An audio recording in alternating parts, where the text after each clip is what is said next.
Tellman Knudsen here with question number 3 in our 1,000 question series. So Kevin McGregor says, how can a guy relax enough in order to let go and let it happen? So Kevin, first of all, do I seem like a really relaxed dude to you? Because when I talk to most people most of the time, they're not like, dude, you're the most relaxed hypnotist I've ever met. The reality is that we all sleep. And if you don't, you're going to be dead in a few days. So you sleep. I don't know if you sleep well. I don't know if you have insomnia. I don't know if you take naps, and I don't know if you meditate. But what I do know is that you sleep. And if you sleep, that means at least once a day you wake up, and at least once a day, most days, you go to sleep, right?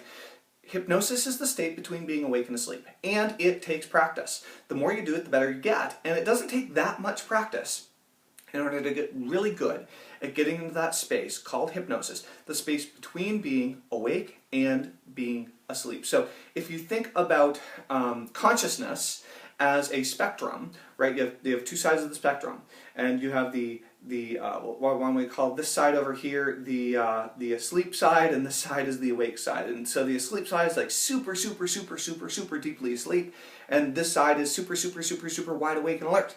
Well, sleep happens on a curve, as do sleep cycles, and so you can think about it like a bell curve, right? So when you go through a 90-minute sleep cycle, which is what most people do naturally when they're sleeping, they start at wide awake, up in the beta state, and then they slowly go down. They slowly go down from beta to alpha, and from alpha into theta, and theta is where we start dreaming, and alpha, a little bit above theta, alpha, is kind of the daydreamy state, okay? That's where we space out. That's where we go when we watch movies that we completely wrapped up in.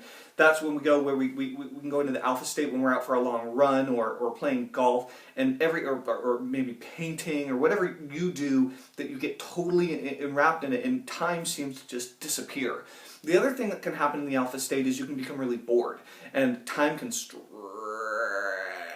out. And so I spent most of high school in the alpha state because I was bored out of my skull, and I was just waiting for each second on that big white clock up in the, hanging on the cinder block wall to tick, tick, tick, please hurry up, tick, tick, tick, and I was in the alpha state because time gets warped in that state. So alpha theta is where you actually start dreaming, where you do most of your dreaming. No, everyone dreams every night.